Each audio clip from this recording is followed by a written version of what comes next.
పలుకే బంగారం, ఆత్మ సాక్షాత్కారము.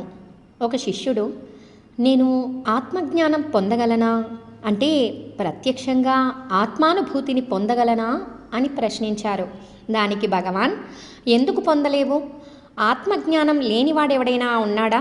ప్రతివారికి ఆత్మ అనుభూతమై ఉండనే ఉన్నది అని అన్నారు. దానికి శిష్యుడు, కానీ నాకు అది అనుభవం కావటం లేదు అన్నారు. దానికి భగవాన్, నీవు ఎల్లప్పుడూ ఆత్మను ఎరిగే ఉన్నావు. ఆత్మను ఎరుగకపోవడం ఏమిటి? ఆత్మవు అయిన నీవు నేను ఇది, నేను అది, నేను మరొకడను అనుకోవడం అలవాటు చేసుకున్నావు. అందుచేత ఆత్మను నేనెరుగను అంటున్నావు. ప్రస్తుతం ఈ పొరపాటు అభిప్రాయమే విపరీత భావనయ్యి ఉన్నది.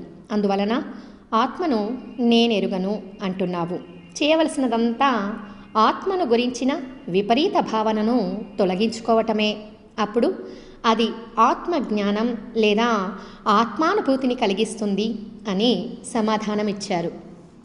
దానికి శిష్యుడు, ఈ విపరీత భావనను తొలగించుకోవటం ఎలా? గురు సహాయం అక్కర్లేదా? భగవత్ సహాయం దొరకవద్దా అని ప్రశ్నించారు. దానికి భగవాన్, కావాలి, కానీ నీవు చేసే ఆత్మవిచారము గురుకృప వలననే, భగవత్ సహాయం వలననే అని భగవాన్ సమాధానమిచ్చారు. దానికి శిష్యుడు, మీ అనుగ్రహం నాపై ప్రసరించుగాక. మహర్షి కొంతసేపు మౌనంగా ఉన్నారు. సహజ సమాధి అయినా ఆయన మౌనంతోనే నిత్య సహకారం అందిస్తున్నట్లు తెలియజేస్తూ కూర్చున్నారు. దానిలోనే పృచ్ఛకుడైన సాధకుడు తన ఆర్తి తీర్చుకున్నాడు. తర్వాత భగవాన్ ఇలా అన్నారు, నీ విచారం కొనసాగించు అని.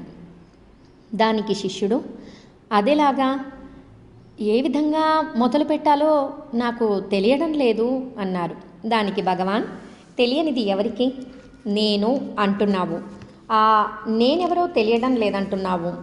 తనను గురించి తాను ఎవడైనా అజ్ఞానంలో ఉండగలడా? ఏదైనా తెలుసుకోవలసింది కానీ సాధించవలసింది కానీ ఉంటే అప్పుడు తెలుసుకోవడం సాధించడం కష్టమే కావచ్చును. కానీ నిత్యము ఉండేది, తప్పించుకోవటానికి కుదరనిది అయినా నేనును నీవు ఎలా తెలుసుకోకుండా ఉండగలవు? నీవు నిరంతరం యుద్ధం చేసి ఈ నేను అనే పొరపాటు అభిప్రాయాన్ని దూరం చేయాలి. ఆ పని చేయి అన్నారు. దానికి శిష్యుడు, అలా చేయడానికి గురు సహాయం ఆవశ్యకం కాదా అన్నారు. దానికి భగవాన్, ఆవశ్యకమే. అది నిన్ను ఆత్మ విచార మార్గంలో ప్రవేశింపచేయుటకు మాత్రమే.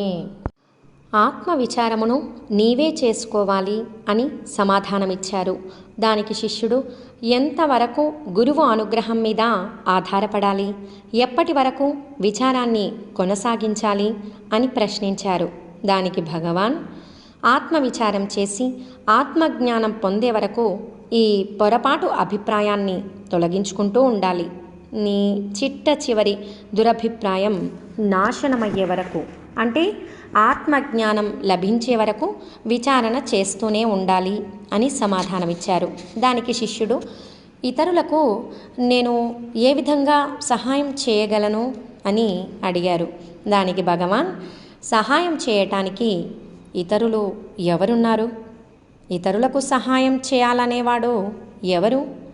ముందు ఆ విషయం తేల్చుకుంటే మిగిలినవి వాటంతట అవే సర్దుకుంటాయి అని సమాధానమిచ్చారు.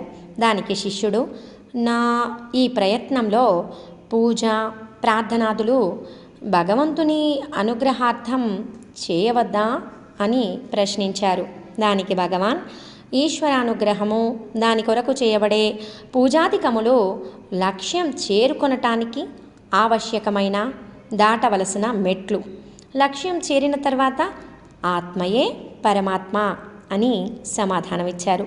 దానికి శిష్యుడు, ఏ ప్రత్యేక పద్ధతులు సహాయకరము అని ప్రశ్నించారు. దానికి భగవాన్, అవి ప్రతివాని యొక్క ప్రత్యేక పరిస్థితులపై ఆధారపడి ఉంటాయి అని సమాధానమిచ్చారు.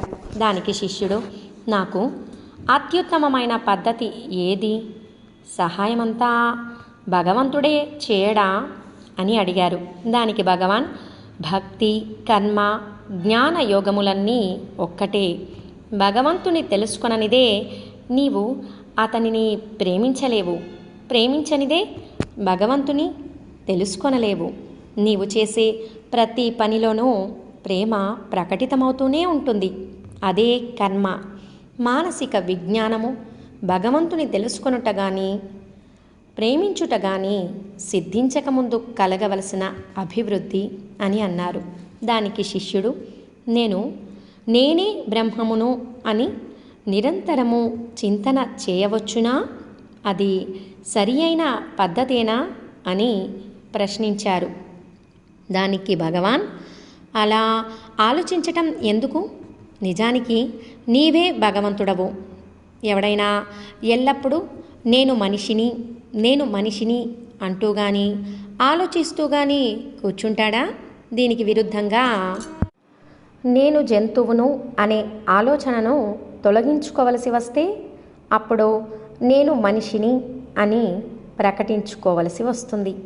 మనకెంతవరకు నేను ఇది, నేను అది అనే పొరపాటు అభిప్రాయాలు ఉంటాయో అంత మేరకు నేను అవేవి కాను, నేను పరమాత్మను అనే భావనను అభ్యాసం కొరకు ఉపయోగించుకోవచ్చును. కానీ అభ్యాసంతో పని తీరిన తర్వాత అంతిమంగా మిగిలేది ఏ యోచన కాదు, కేవలం ఆత్మ సాక్షాత్కారము లేక ఆత్మజ్ఞానమే.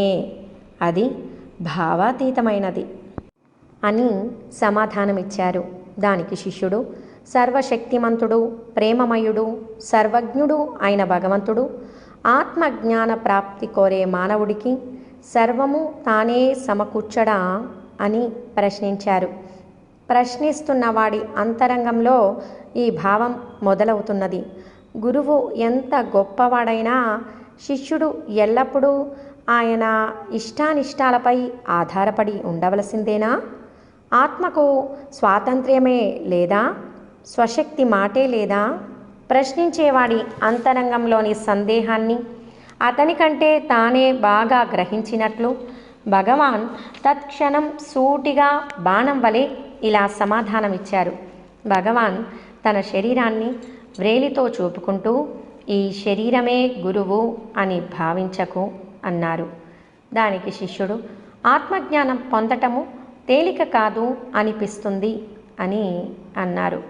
దానికి భగవాన్, నీ మార్గంలో అపజయాన్ని ఊహించుకుంటూ ఎందుకు నిన్ను నీవు నిరుత్సాహపరచుకుంటావు? ముందుకు నడువు, నీవు చేరుకున్నట్లే. ఆత్మజ్ఞానం తీవ్ర ముముక్షువుకు క్షణంలో లభిస్తుంది అని సమాధానమిచ్చారు. ఓం నమో భగవతే శ్రీరమణాయ.